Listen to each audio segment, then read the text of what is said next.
Եվ 40-ը մեծ նշանակություն ունի քրիստոնեության մեջ, որովհետև անհաճախակի կերպով կգրգնվի Աստվածաշունչին դարբեր դեպքերում մեջ, խորհրդանշելով փորձություն, պատրաստություն եւ սրբագործություն։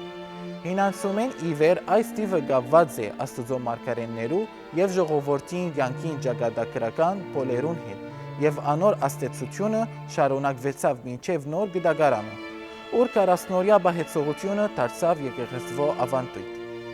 Հինանցումին մեջ 40-ը հատկանշական է ջրհեղեղի պատմության մեջ, երբ անձրևը դեվեց 40 օր եւ 40 գիշեր, խորհրդանշելով մաքրություն եւ վերանորոգություն երկիր մոլորակին համար։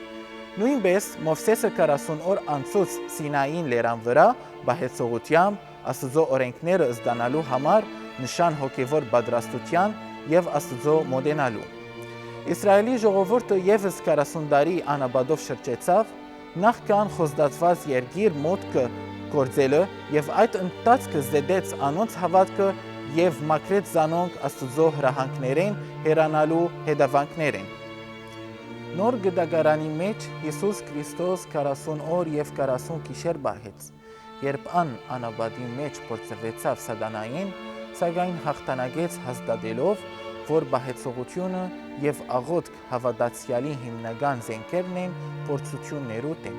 Հետևաբար եկեղեցին որտեղեց 40-օրյա բահեցողությունը որպես հոգևոր պատրաստության միջոց, երբ անհավատացյալները բահեցողությամբ, աղոթքով եւ ապաշխարությամբ կմաքրվին պատրաստվելու համար քրիստոնեության ամենակարևոր տոնին, հարության տոնին։ 40-օրյա բահեցողությունը բարձրապես ուտելիքեն զերծ մնալ չէ, այլ վերանորոգումի եւ հոգևոր զորացման շրջանում։ Ճիշտ այնպես ինչպես մարգարեներն ու Քրիստոսը ապրեցան։ Այս տիվը գխորհրդանշե ներքի վերափոխման ուղևորությունը, երբ մարդ Արարածը ինքնաճանաչումի ապաշխարության եւ Աստծո հետ հաղորդության կհասնի, մինչեւ սուրբության եւ նորոգ հավատքի վիճակը։ Հետևաբար 40 տիվը կպահպանի իր կարևոր տեղը եկեղեցվո ավանդույթի մեջ, խորհրդանշելով հոգևոր գարգաբահություն եւ Աստծո հետ միանալու պատրաստություն։